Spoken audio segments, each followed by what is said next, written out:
આજે આપણે બનાવીશું મેંગો લસ્સી, જે નેચરલ છે અને કોઈ કલર કેમિકલ વિના.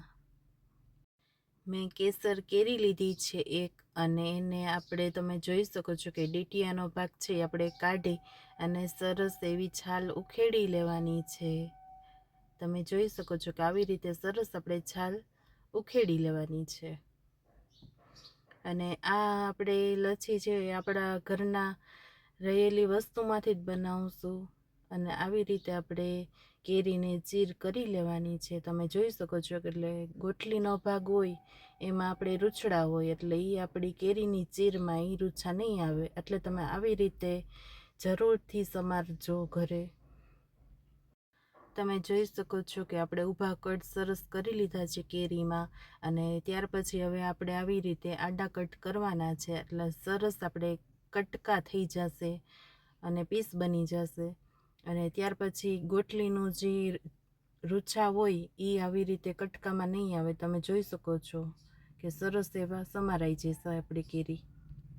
મેં જ્યુસ બનાવવાનું પવાલું લીધું છે, તેમાં આપણે કેરીના જે કટકા કરેલા હતા એ રાખી દેવાના છે. આ મેં ઘરનું મોરું દહીં લીધું છે. આવી રીતે આપણે ગળણીમાં દહીં રાખી અને વધારાનું પાણી બધું નીકળી જશે ગળણીમાં.